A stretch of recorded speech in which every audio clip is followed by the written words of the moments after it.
All right, everyone, welcome back to another session of Banks Wants You to Know, your latest source for financial discipline and literacy. So, happy Memorial Day to everyone. Hope you all are enjoying the holiday weekend and being safe out there. And also, just remembering those who have lost their lives in battle, because that's what the holiday is for. But this weekend is said to be the official start of the summer, although really the true start of summer is June 20th, still almost a month away, but whatever. Which means there'll be a lot of things to do, which means there's a lot of things to spend our money on, whether it's family vacations, family events, cookouts, or other similar summer events. Summer is usually the time when we have the highest desire to spend the money that we have, other than Christmas time, that is. So that desire to spend can lead to some not so good money habits if there's not a plan in place. That desire most of us will have will lead me to taking this session into a different direction today. So my past videos have mostly touched on the physical aspect of how we can better use our money. But today we'll talk about the mental aspect of our money decisions. I wanted to call this video a series titled The Psychology of Money, but it turns out there's actually a book, a famous financial book with that same name. So I decided on another title. So for my big time book readers out there, I actually have not read this book yet, but I do hope to at some point, sometime soon. So these topics that I'll discuss today will be purely from certain encounters that I've seen and what I've experienced myself. Once I read the book, I plan to come back at a later date and then recommend it to you all to read. But I wanted you all to think about those times where you felt like you've been intimidated by money, and then the reason that caused that intimidation, and also think about the result of that act of intimidation. How did you react to it? Does it make you spend more or less? Does it make you care less about money due to the strong hold it could have? Or could it be those past experiences or even the family's past experiences that has caused you to react in a certain way towards money? Throwing all these questions your way to prepare you all for the negative ways that we approach money mentally. So today, I'll list my three most negative common actions we commit when we are scared of money. Now it's time to get closer to the root of our money problems, and I hope this message that I'll convey today is a step towards that solution. So buckle up, let's jump right into it. This first one on this list of my scaries when it comes to how we operate with our money may be the most common one, which is being afraid to look at the balance in your bank account. Now, I brought up the beginning of the summer earlier and the desire to spend money earlier because this is when we tend to spend money more. We want to treat ourselves more. We're a little bit looser, and sometimes we tend to lose track of the habits that we've learned, or we take some time off from the goals that we started at the beginning of the year. This feeling actually could come up at any part of the year. Heck, I mean, for some of us, it could be every time we get paid, unfortunately. So allow me to paint the picture for you. Let's see if you experienced this in the past. Now you've received your paycheck for the pay period, and let's just say you get paid every 2 weeks. That direct deposit hits right before the weekend, and you had plans to go out of town.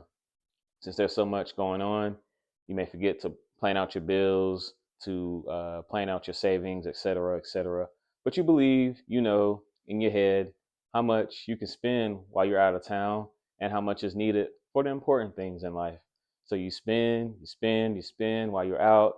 And while you know you spent a lot, you're still confident in your mind there's still money in the account to make it through the rest of those 2 weeks until you get paid again. But then that certain feeling creeps in.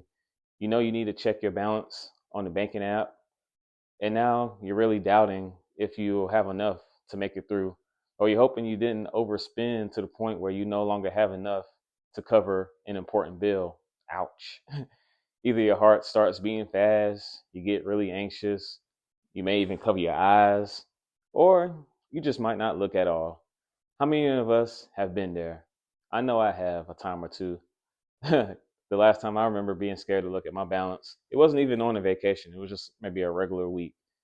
But this type of action occurs when we fail to plan ahead, we fail to budget our funds, or we don't use our debit cards slowly and methodically. I've also had to learn that my brain is not a super calculator.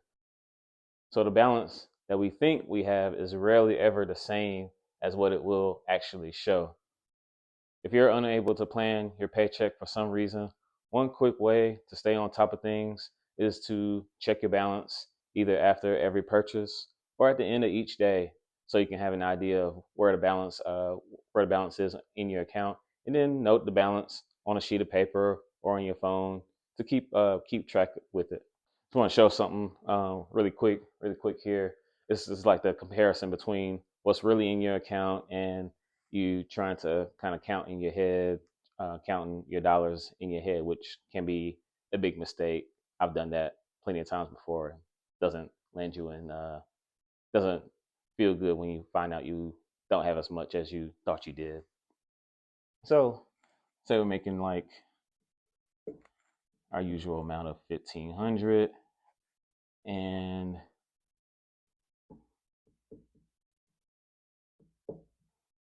our discretionary income out of that 1,500, say it's $300.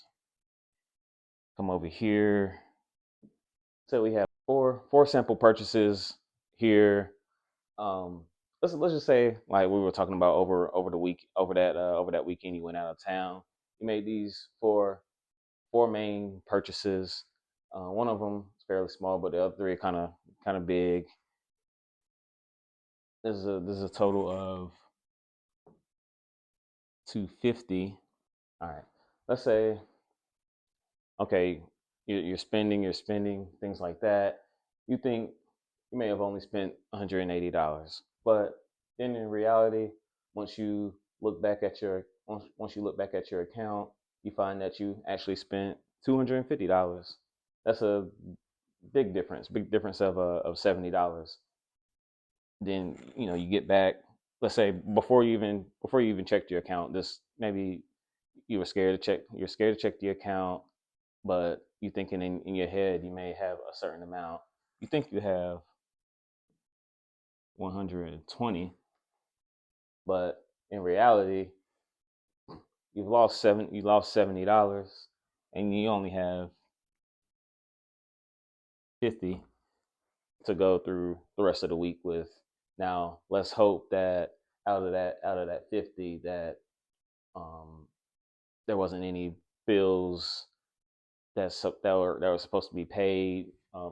Hoping that you didn't overspend, and just hoping that like gas, groceries, things like that can be able to be afforded with the rest of those funds, so we won't be crawling, like I usually say, crawling to payday. This next one of the scaries can be a result of a negative emotion tied to the dissatisfaction of the job's pay, or really the job itself. Being scared to really look at what you've made in your paychecks, which can be dangerous. I couldn't imagine really doing this personally, but there are some who may feel really anxious to the point that they won't check their pay either before or after they received it. For some of us, or most of us, we're so intrigued with our money that we'll check how much we are set to receive before we get it, which really is thanks to various HR programs that our jobs use or employ to allow us to check our hours and our pay. Then there are those, which probably includes that previous crowd, um, who will immediately check the amount from the direct deposit or on that paper check as well. Now, I will say this action mainly applies to those whose pay fluctuates each paycheck, whether that's our employees, commission-based employees, or those who earn tips. So, in my view, it's always good to check at both times, before and after, because there could be errors that your payroll department could have made, such as having some hours missed on the check or having a sale that's been uncompensated for. And I just had to do a quick shout out to those. You may even work with these certain coworkers. They know how much they've worked. Like they know the hours that they've made to the T, how much they expect to get each pay period, and they're gonna ask if something is off each time. But as I mentioned before, there could be instances that lead those to not even looking at their pay, such as apathy with their job, low pay that wouldn't cover all of their bills, or a life event that has caused them to miss work, such as a sickness or a lengthy hospital stay. Being afraid or being apathetic to what you make in a given pay period can cause a lot of problems, such as overspending or bills becoming severely delinquent, or the inability to even start a savings plan or to make those adjustments to the things you're currently spending your money on that you could save money for or on. No matter what the situation is, I like to encourage you to always look at your check amount and then make a plan with what you have received each time. You may be pleasantly surprised with what you can do with any amount that you get. Now, this final scary of mine can be rooted in past experiences, mainly from those you may have seen as a child, and this is just being simply scared to spend money. Honestly, this is the one out of the three that I've battled with the most. I'm at a point where I feel that I just do not have enough discretionary income to make certain purchases to treat myself, whether it's with food, dining out, clothes, or anything else. Then I'll just decide to not spend at all unless it's seriously necessary. Even today, some of those traits have come up in my mind. But there's nothing wrong with being conservative with your funds, although some may just label it as being cheap. But we shouldn't be scared to spend what we have available to us. Yes, we definitely should save, but we can also leave room for the fun things to enjoy while we're living our one life. This mindset stems from things that we may have seen in our childhood. If you've seen your parents struggle almost every day or every month, every paycheck, you may feel you have to protect whatever you have as much as possible to not continue the cycle of being impoverished. But it's actually carrying that on and either creating or extending a struggle mentality. Now we can break from those strongholds by doing a number of things, which include like budgeting to see how much you can spend, or looking for ways to earn more money by having a side hustle or a side job, or really by seeking out financial education to learn and do new things with your money, which that includes staying tuned to this channel, of course. There's a shameless plug there. When I come across this line of thinking, I tend to think about what my father-in-law has said plenty of times, which is if you see something you want and you have enough to go get it, then go ahead and get it. Don't waste any time. So don't let the fear of losing money get you down or put it in your heart to force you to have to hoard it. No matter if you maintain your resource of income or if you happen to lose it, because that's happening nowadays with a lot of layoffs, money always comes back around. Remember that. So, out of the scaries that I've touched on today, there's one that's likely due to reckless spending or lack of planning, while the other is due to a feeling of not having enough or that amount that you desire. And then the last is due to past experiences, either from self or from a family cycle. Although I came from the mental side to depict our money issues, that other tie to each of these things is a deep emotional aspect, which leads me to say money problems are heightened by our emotions. Whether we're angry, or we're sad, or we're burnt out, or we're struggling, or even the other end of being happy or excited, the highs and lows of money issues can lead us into a dark place with our finances. And what I do here, I seek to help us find a middle ground in our spending, which allows us to use money as a tool to help us thrive long term. We control our money instead of allowing our money to control us. And that, my friends, leads us to the verse of the session, which comes from Philippians 4 and 6.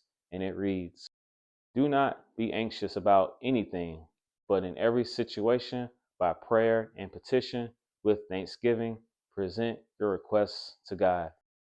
And it really just had me thinking um, I feel like I was really led to this verse because in the place that I'm in, that I'm recording this video, this thing right here was sitting on my wife's desk, and it has this verse right here. It's a little bit uh, paraphrased, but it gets that point across.